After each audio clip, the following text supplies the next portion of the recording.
14 साल की बच्ची जो कि आज से लगभग 2 महीना पहले गायब हो गई थी और तभी 3 मार्च 2025 को वह अपने घर अचानक पहुंचती है और जैसे ही उसकी चाची उस बच्ची को देखती हैं मानो वह हैरान हो जाती हैं, क्योंकि उनको भी पता नहीं था कि उनकी जो बच्ची है वह जिंदा है या मर चुकी है। और जैसे ही बच्ची को देखती हैं वह हैरान हो जाती हैं और उसके बदन पर देखती हैं कई सारे चोट के निशान हैं, यहाँ तक कि उसके कपड़े भी फटे हुए हैं और वह बच्ची बदहवास हालत में है। जब उससे पूछा जाता है कि बिटिया तुम 2 महीने से कहाँ थे, वह एक ऐसी वारदात बताती है जिसको सुनने के बाद हर कोई हैरान हो गया और परेशान हो गया। आखिर वह 14 साल की बच्ची के साथ ऐसा क्या हुआ जिसके शरीर पे चोट के निशान थे। आइए इस कहानी को विस्तार से जानते हैं। आप सभी दोस्तों को नमस्कार, मेरा नाम रवि है। मैं आशा उम्मीद करता हूँ आप लोग बहुत अच्छे होंगे। अगर आप हमारे चैनल पर नए हों सब्सक्राइब बेल आइकन जरूर दबाएं। यह सच्ची घटना चालू होती है उत्तर प्रदेश का ज़िला है मुरादाबाद और मुरादाबाद के पास ही एक थाना है जिसका नाम है भगतपुर थाना। वहीं पर रहने वाला एक परिवार जिसमें एक जो लड़की थी जिसकी उम्र 14 साल थी और वह जेठानी की लड़की थी जो कि अपनी चाची के वहाँ रहती थी। 2 जनवरी 2025 शाम के तकरीबन 3 बजे वह लड़की अपनी चाची से कहती है, चाची मुझे सूट सलवार सिलवाना है और मैं बाज़ार जा रही हूँ दर्जी के पास और 1 से 2 घंटे में आ जाऊँगी। चाची कहती ठीक है, शाम होने से पहले बिटिया तुम घर आ जाना और फिर हम लोग खाना बनाएंगे और साथ में खाएंगे और फिर आगे का काम करेंगे। अब जो 14 साल की लड़की थी वह निकलती अपने घर से हाथ में कपड़े पकड़कर जो कि उसको सिलवाने थे और वहाँ जाने के बाद अब धीरे धीरे शाम के 7 बजते हैं, वह बिटिया अभी घर लौटकर नहीं आई थी। जो चाची थी वह परेशान होती है, वह अपने पति से कहती है कि बिटिया गई थी कपड़ा सिलवाने के लिए और धीरे धीरे अब 7:30 बज गया है, अभी तक वह घर नहीं आई है, क्यों ना आप जाकर देखो, कोई ऐसा तो नहीं अपनी सहेली के वहाँ चली गई हो। उस चाची के जो पति था वह पहुँचता है बाज़ार में और दर्जी के पास जाता है, कहता है क्या मेरी 14 साल की बिटिया वहाँ आई है। वह दर्जी कहता है यहाँ तो कोई लड़की भी नहीं आई है और आप किसको ढूंढ रहे हैं। तभी उसने कहा कि जो मेरी वाइफ है उसकी जेठानी की बिटिया है वह यहीं पर रहती है और उसने कहा था कि मैं दर्जी के पास जा रही हूँ कपड़ा सिलाने के लिए, अभी तक वह घर नहीं पहुँची है। अब जो व्यक्ति था वह अपने घर आता अपनी पत्नी से पूछता है क्या बिटिया आई है, तभी उसकी चाची कहती है अभी यहाँ नहीं आई है।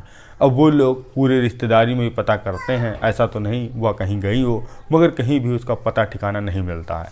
3 जनवरी 2025 को जो भगतपुर थाना है वहाँ चाची और उसका पति पहुँचता है। एफआईआर दर्ज कराने के लिए गुमशुदगी की एफआईआर दर्ज की जाती है। पुलिस वाले उस लड़की की फ़ोटो लेते हैं और इधर उधर तलाशते हैं, मगर उसका कोई पता ठिकाना नहीं मिलता है। तभी देखते देखते 2 महीने बीत जाते हैं। अभी 3 मार्च 2025 को एक लड़की जो कि इसकी उम्र 14 साल वह भागते हुए आती है अपने घर में और जैसे ही घर का दरवाज़ा खटखटाती है उसकी चाची निकलती है। चाची उस लड़की को देखकर हैरान थी, परेशान थी, क्योंकि 2 महीना पहले वह लड़की जो कि गायब हुई थी और जिसकी मिसिंग कंप्लेन लिखी थी और वह अचानक अपने आप घर कैसे आ गई और प्लस उसके शरीर पर कई सारे चोट के निशान थे, यहाँ तक कि उसके कपड़े भी कहीं जगह पर फटे थे और वह लड़की बदहवास थी और कुछ बताने की अवस्था में नहीं थी। अब जो चाची थी उसको बैठालती है और पूछती है कि बिटिया तुम 2 महीने कहाँ रही और आखिर इतने दिन दूर हमसे क्यों चली गई, अगर तुम्हें कोई शिकायत होती तो बता देती, मैं तुम्हारी वह शिकायत पूरी करती। तभी वह बिटिया रोने लगती है, अपनी पूरी दास्तां 2 महीने की चाची को बताती है, जिसको सुनने के बाद चाची के आंख में भी आंसू आ जाते हैं। वह फ़ौरन 4 मार्च को पहुंचती है भगतपुर थाने में अपनी 14 साल की जेठानी की बिटिया को लेकर। तभी वह बताती है कि जो मेरी चाची जेठानी की बिटिया थी वह 2 महीने पहले गायब थी और मैंने यहाँ पर उसकी मिसिंग कंप्लेन लिखाई थी, वह कल रात में आ गई है, मगर उसके साथ एक ऐसी घटना घटित हुई है जिसके बाद वह सदमा से बाहर नहीं निकल पा रही। जो वहाँ के पुलिस अफसर थे वह आते हैं और उस लड़की का बयान लेते हैं।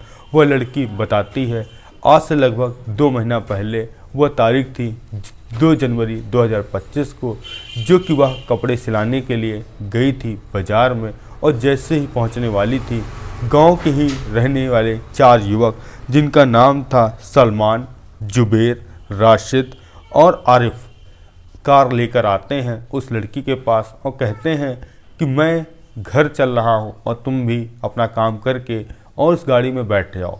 तभी मैं उनसे कहती हूँ मुझे दर्जी के पास जाना, मैं चली आऊँगी, मगर वो लोग कहते हैं कि बैठ जाओ, हम लोग साथ में ही दर्जी के पास चलेंगे और तुमको फिर घर छोड़ देंगे। अब वह लड़की उनकी बातों में आती है और वह चारों युवक उसको पीछे बैठा लेते हैं। बैठाने के बाद उसको कोई चीज़ सूंघा देते हैं, जिसके बाद वह लड़की बेहोश हो जाती है। फिर कार 10 से 20 मिनट चलती है। चलने के बाद ही वह लड़की बेहोश हालत में एक कमरे में उठती है और पता लगता है उसकी लड़की के साथ गलत काम हुआ है। और यहाँ तक कि जब दूसरा दिन बीतता है वो लड़की के सारे कपड़े निकाल देते हैं। यहाँ तक कि सब आरोपी बारी बारी से उस लड़की से रेप कर रहे थे, उसका वीडियो बना रहे थे और कह रहे थे कि अगर तुमने यह बात किसी को बताया तो हम लोग जान से मार देंगे। जब लड़की को भूख लगती है वह लड़की कहती है मुझे खाना खाना है, क्योंकि वह नॉनवेज नहीं खाती थी, वेज खाती थी। वो लड़के उस लड़की को नॉनवेज लेकर आते हैं और ज़बरदस्ती खिलाने की कोशिश करते हैं। वह लड़की नॉनवेज खाती है और फिर कहीं ना कहीं जब पानी पीने के लिए बोलती थी पानी भी नहीं देते थे।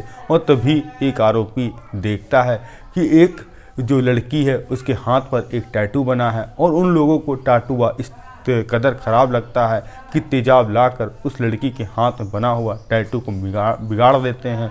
और यहाँ तक कि अब उसके कपड़े उतार कर आए दिन रेप करते हैं। कम से कम यह मामला 1 से 2 महीने तक चलता है। जब उनका जी भर जाता है तभी 3 तारीख शाम को जो वहाँ का एक गांव था वहाँ पर उस लड़की को छोड़ देते हैं और कहते हैं कि तुम यह बात किसी से नहीं बताओगे।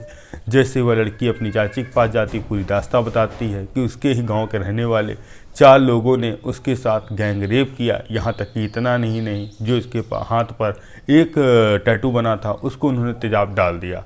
अब पुलिस के जो वहाँ के कप्तान थे, जो एसपी थे देहात के कुमार आकाश सिंह, उनके तक मामला पहुँचता है तो वह कहते हैं कि जिन भी आरोपियों ने इस घटना को अंजाम दिया उनको सख्त कार्रवाई की जाए।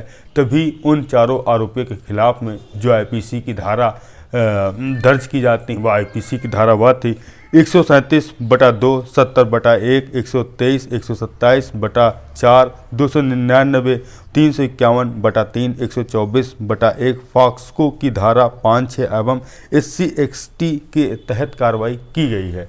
अब पुलिस ने जब चारों आरोपियों को पकड़ने के लिए दबिश डाली तो जो पहला आरोपी था जिसका नाम था सलमान, उसको पुलिस ने हिरासत में ले लिया है। और जो 3 आरोपी जो फरार हैं पुलिस उनकी भी दबिश डाल रही है, वह भी बहुत जल्दी पुलिस के हत्थे चढ़ जाएंगे। अब पुलिस इनसे और गहनता से जांच करेगी, ऐसा तो नहीं और कोई युवक इसमें शामिल हो। एक बताइए 14 साल की लड़की के साथ उन्होंने 2 महीने तक गैंग रेप किया। हालांकि अब वह लड़की सदमे से बाहर आएगी और कितना टाइम लगेगा और कितने दिन तक वह दहशत में रहेगी, यह तो उन आरोपियों को इतनी कड़ी सज़ा मिलनी चाहिए जिससे पूरे समाज में ऐसा मैसेज फैले कि कोई भी अगर व्यक्ति ऐसा कदम उठाता है तो वह 10 बार सोचे। आपको कुछ भी सुझाव तो कमेंट के माध्यम से दे सकते हैं। मिलते हैं नई कहानी नए सुराग के साथ। जय हिंद, जय भारत।